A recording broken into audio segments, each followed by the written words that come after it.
Apa yang akan gua sampaikan dalam video ini, antara akan bikin lu takut, atau justru akan menyelamatkan lu dan menyadarkan lu bahwa dunia itu tidak sama lagi. Dunia yang lama sudah mati. Dunia sudah berubah. Dalam 5 tahun lagi, akan ada dua kubu manusia. Mereka yang paham teknologi dan naik ke atas, dan mereka yang akan ditinggalkan tanpa ada jejak. Jadi gua rasa apa yang akan gua sampaikan di sini, itu dunia harus tahu. Dalam 5 tahun lagi, dunia yang lo kenal sekarang, itu nggak akan ada lagi. Dari cara manusia bekerja, dari cara manusia berperang, itu akan sangat-sangat berbeda. Artificial Intelligence atau AI, ini gue pertama bahas di 2022. Sekarang itu, AI itu bukan masa depan, tapi AI sudah di sini. Dia bisa membuat website, dia bisa menulis, dia bisa bekerja, dia bisa jadi HRD yang kerja 24 jam tanpa berhenti, dia bisa training jutaan simulasi untuk humanoid robot, robot yang bentuknya seperti manusia. Dia bisa mengerti biologi lebih dalam dari kita. Dan dia bisa melakukan pekerjaan itu lebih baik dari 90% manusia. Dia itu nggak butuh gaji, dia tidak butuh tidur, dan dia tidak akan demo. Dan AI makin sering lu pakai, makin sering dia berinteraksi, dia akan makin pintar setiap detiknya. Pekerjaan seperti programmer, seperti desainer, seperti ilustrator, seperti accountant, itu semuanya akan hilang. Semua akan digantikan. Dan masih banyak yang bertanya ke gua, lalu kerja apa? Jawabannya tidak ada pekerjaan yang lu bisa lakukan lagi. Antara lu punya sistemnya atau lu mati. Yang hanya nanti tersisa adalah sistem. Antara lu punya sistemnya atau lu jadi manusia yang hilang. Ini bukan soal skill atau kerja keras lagi, karena berbeda. Skill itu didapatkan dalam puluhan tahun melakukan repetisi, ya, melakukan reiterasi yang sama. Lu jago masak ramen, lu ulang setiap hari, improve makin hebat, lu makin jago masak ramen. Tapi tidak lagi di era AI ini. Ini bukan soal skill dan cuman kerja keras, tapi siapa yang punya infrastrukturnya duluan, siapa yang punya energinya duluan, siapa yang punya data centernya duluan. Karena makanan dari AI ini akan berbentuk energi. Rumah dari AI ini akan berbentuk data center. Dan mata uang dari AI ini akan berbentuk kripto. Siapa yang kuasain infrastrukturnya, siapa yang punya dari sekarang. Siapa juga yang bisa mengarahkan AI dan mengendalikan distribusinya seperti apa. Jadi antara lu belajar sekarang untuk memerintah AI, ya, untuk membangun mimpi lu, atau mimpi lu yang dimakan sama dia. Ketika lu sudah tidak bisa memerintahkan AI, ya, lu jadi manusia yang golongan tidak dibutuhkan, lu akan hilang tanpa jejak di sejarah. Kita ini sudah di posisi yang unik. Jadi gue sebutnya ini posisi revolusi teknologi. Yang paling baru-baru, orang protes ya, bahwa GPT model yang baru itu bisa bikin ilustrasi mirip seperti gayanya Ghibli dan gaya semua yang lainnya. Marvel bisa, Disney bisa, apapun itu dia bisa. Ilustrator banyak yang protes. Miyazaki sendiri pun protes. Tapi copyright itu adalah sebuah konsep di dunia yang lama. Ketika mereka semua protes, ini artinya apa? Revolusinya sudah sampai. Revolusinya sudah di depan mata. Pertama akan graphic designer dan ilustrator yang protes. Nextnya akan programmer yang protes. Nextnya akan guru yang protes. Karena tidak dibutuhkan lagi nanti guru. Ya, ketika AI sudah canggih, itu semua bisa self-paced learning. Dia lebih mengerti cara ngajarin lu dibanding guru terpintar dimanapun. Dia bisa semua bahasa. Alexander the Great itu jadi hebat karena dia punya guru. Lu bayangin, ya, lu punya guru sepintar Aristoteles ngajarin lu setiap hari. Lu akan jadi manusia seperti apa? Ini yang diberikan ya oleh AI. Mari kita berkaca dalam sejarah ya. Tahun 1811 di Inggris. Ketika ditemukannya mesin tekstil, apa yang terjadi? Para skilled worker-nya ya, para pekerja kasarnya yang mereka merasa berskill itu, mereka ngamuk ya. 1811. Mereka banting-banting semua mesin tekstil itu, mereka demo besar-besaran. Namun lihat, apakah mesin jahit punah? Tambah canggih, bukan? Sekarang banyak yang bahkan pabrik-pabrik yang di sini itu tidak bisa bersaing dengan manufaktur yang canggih di Cina. Jadi mereka tidak bisa bersaing dengan impor dan banyak sekali lapangan pekerjaan yang hilang. Selama 200 tahun itu cuma akan jadi makin canggih. Ada hasil nggak orang-orang goblok itu demo waktu itu? Tidak ada. Teknofobia itu tidak akan pernah berhasil. Karena teknologi akan makan kalian semua. Software dan code itu akan makan kalian semua. Awal 1900 ketika kereta kuda digantikan dengan mobil. Lu kira nggak ada yang protes? Orang yang ngurusin stable kudanya, peternak-peternak kudanya, yang kerja di sana di peternakannya, yang belajar cara ngatur kuda, bawa orang. Mereka protes apa? Oh, mobil berisik, mobil bahaya, tabrakan lu bisa mati. Mereka protes besar-besaran, tapi hasilnya apa? Masih ada kuda di jalan? Tidak, ini akan sama seperti ilustrator yang bacot itu nanti. Mereka itu tukang bikin kuda, ya, tukang peternak kuda. Mereka tidak akan ada lagi nanti. Ada, tapi buat kuda yang lomba lari ya. Mungkin ada beberapa yang sangat-sangat jago, top 10 gitu. Tapi mayoritas yang cupu-cupu. Seperti kalian yang nonton ini, mungkin ilustrator yang nonton ini, kalian akan digantiin. Printing press abad ke-15. Ketika ditemukan printing press, itu adalah revolusi distribusi informasi. Yang marah siapa? Banyak sekali orang. Yang tulis-tulis zaman dulu ada pekerjaan untuk ngopi buku, ya. Jadi buku itu dikopi pakai tangan. Manuskrip, ya, itu dikopi pakai tangan. Yang marah siapa? Gereja. Jadi kalau lu belajar sejarahnya printing press, yang pertama marah adalah gereja. Mereka ngerasa mereka akan kehilangan kekuasaannya ketika informasi itu bisa disebarkan lewat printing press. Karena mereka tidak bisa cuci lagi otak-otaknya. Sekarang kita lihat, apakah gereja itu punya kekuatan yang sama seperti abad 15 dan sekarang? Jawabannya tidak. Apakah ada hasilnya yang protes-protes itu? Jawabannya tidak. Teknologi itu tidak nunggu lu, teknologi itu tidak nunggu lu mau gitu lu pakai atau dia peduli sama lu demo, enggak. Ini enggak baru-baru aja, ini baru ada sesuatu yang bisa menggantikan manusia yang membuat yang namanya seni. Mau influencer-influencer bodoh ini yang nggak belajar sejarah ini komplain, nggak masalah. Karena opini mereka dalam 50 tahun lagi itu tidak akan ada.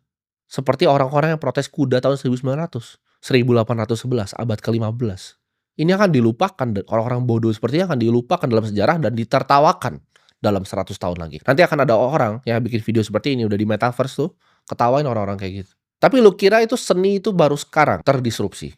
Tahun 1990, ada band besar sekali namanya Metallica. Ketika Napster keluar, apa yang mereka lakukan? Berteriak, ya kan? Beli fisik dong, mereka berteriak, mereka pakai fansnya untuk dorong mundur. Ketika MP3 dikeluarin. Hasilnya apa? Semua musik sekarang streaming. Ya. Mereka harus menghamba ke Apple Music dan Spotify. Bukan record labelnya lagi mereka menghamba. Mereka itu push, distribusi ayo tradisional. Tapi apakah berfungsi? Apakah sekarang orang masih putar CD kah? Karena demonya Metallica? Nobody gives a fuck. Dia bahkan siapa sekarang? Orang yang mau denger lagunya sekarang itu denger dari streaming. Dibuka di YouTube. Ya. Kita mundur ke yang baru-baru. 2010. Supir taksi. Supir taksi itu demo satu dunia ketika Uber itu keluar. Mereka nggak mau adanya Uber. Itu macam-macam. Ada lawsuit dilempar. Nanti bakal sama nih. Ilustrator Miyazaki mungkin lempar lawsuit ke ChatGPT segala macam. Itu dilempar lawsuit. Lobbying partinya dorong ke US. Karena perusahaan taksi itu perusahaan-perusahaan besar. Perusahaan-perusahaan konglomerat. Ini nggak cuma di US, di seluruh dunia. Dan hasilnya apa? Nol besar. Dulu di Indo juga sama. Ojek pangkalan berantem sama ojol. Sekarang coba mana? Ojek pangkalan. Berani nggak berantem sama ojol sekarang? Karena semuanya ojol. Dulu ojol 1:100. Ada ojol, ada ojek pangkalannya berantem, ojolnya takut. Sekarang, coba. Teknologi nggak peduli lu siapa. Skill lu apa yang lu mau di dunia ini. Sekarang itu ilustrator. Nextnya akan programmer. Dan bahkan gua akan ngomong di sini. Ini mungkin sedikit ekstrim. Tapi kalau misalnya ada stakeholder yang mau dengar, gue ngomong di sini, tentara sudah tidak dibutuhkan lagi. Kenapa tentara sudah tidak dibutuhkan lagi? Perang nextnya itu akan semua drone warfare. Antara humanoid, yang mirip seperti anjing itu, bipedal, atau drone yang terbang. Jadi sisanya cuma drone lawan drone. Karena kita lihat dari di Ukraina kemarin perang, itu nggak ada manusia yang berani lawan drone terbang bawa senjata. Nggak ada manusia yang waras yang berani itu lihat ke atas. Kalau lu lihat tahun baru di Cina, itu mereka bikin drone itu bentuknya naga. Kalau itu semuanya ada senjata, mereka aja bisa bikin naga menari-menari dengan ribuan drone. Itu menurut lu kalau ditaruh senjata jadi apa? Lu masih maukah pegang senjata begitu lawan begitu?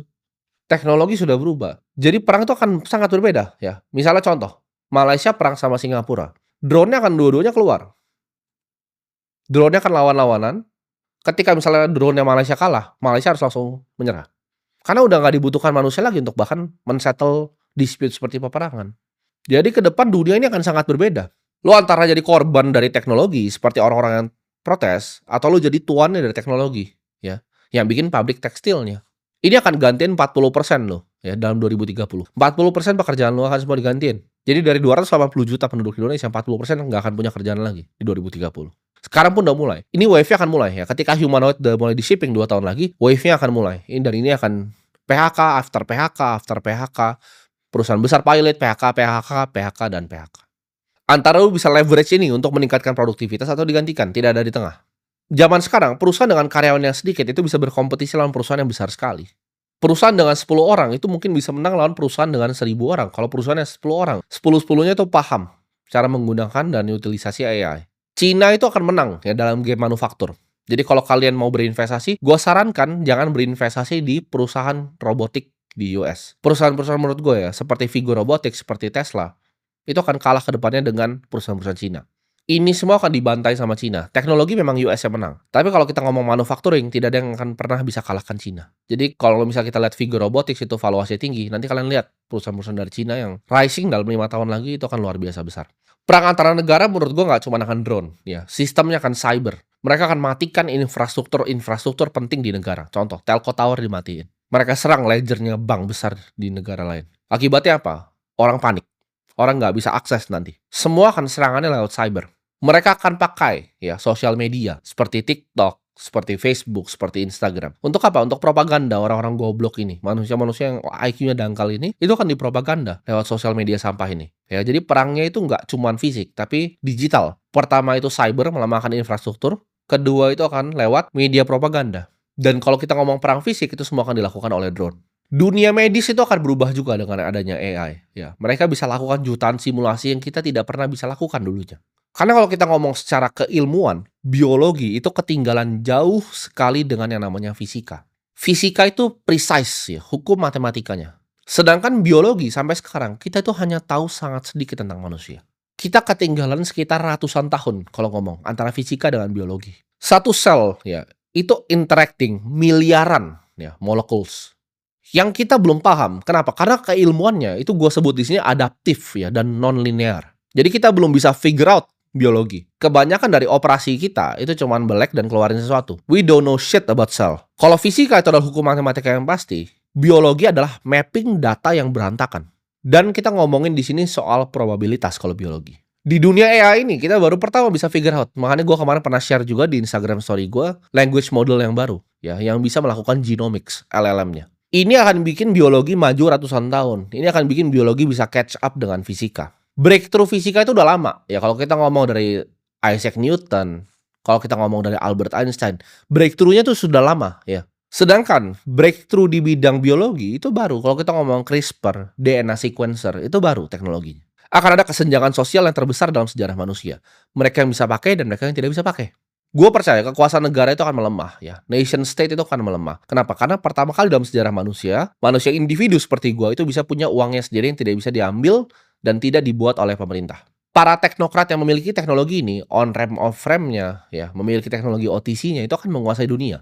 Akan ada gue sebutnya di sini network state yang baru. Jadi bentuknya mungkin bukan seperti negara yang kalian paham, tapi ini sesuatu yang digital, yang dimulai dengan komunitas digital. Ini nggak menutup kemungkinan, ya. Suatu saat gue akan beli, ya, area gue sendiri, pulau gue sendiri, dan gue dirikan network state gue sendiri. Dengan orang-orang yang punya tujuan yang sama, yang punya mimpi yang sama. Memiliki uang sendiri, ya, dan memiliki cara pemerintahan yang di-running semua lewat codingan. Karena gue melihat sistem keuangan itu sedang berevolusi di depan mata gue sendiri, ya. Sistem keuangan tuh berevolusi. Kalau kita lihat di Venezuela, Lebanon, Nigeria, itu depan mata ya. Lihat Turki protes ke Erdogan. Kepercayaan kepada pemerintah tuh mulai berjatuhan. Dan di saat kepercayaan ke pemerintahan mulai berjatuhan, kepercayaan terhadap mata uang pemerintahannya juga berjatuhan. Di saat itu semua berjatuhan, orang akhirnya baru lari ke Bitcoin. Negara akan berlomba, karena gue udah hitung, sisa Bitcoin itu hanya 3 juta, ya nanti sampai 2100 ditambang, 21 jutanya, itu sisa 3 juta. Dan ini 8 miliar manusia, dan 3 juta koin. Jadi ya lu bikin matematikanya sendiri aja itu. Lu pikir aja aset itu akan jadi apa ke depannya. Bitcoin akan jadi bahtera untuk mereka yang tidak percaya terhadap sistem fiat yang korup ini. Yang didesain oleh para elit untuk merampokin semua ya hasil kerja keras kita. Zaman dulu waktu orang pakai emas ya, ketika kita bayar pakai koin, pakai emas, kita simpan di bawah ranjang, uniknya orang tuh tidak perlu berinvestasi. Kenapa? Karena emasnya itu langka.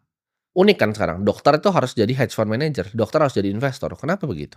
Kenapa nggak dokter dapat koin, ya, dan dia bisa simpan koin aja dan dia bayar gitu. Koinnya nggak turun nilainya, koinnya nggak dipatahin sepertiga gitu loh. Koinnya nggak dipatahin setengah gitu setiap tahun. Kalau lu punya uang ya 100.000, itu 3 tahun tuh kalau robek aja itu jadi 50.000 3 tahun. Di saat itu ya gue sadar uangnya itu rusak. Apa sih uang itu sebenarnya?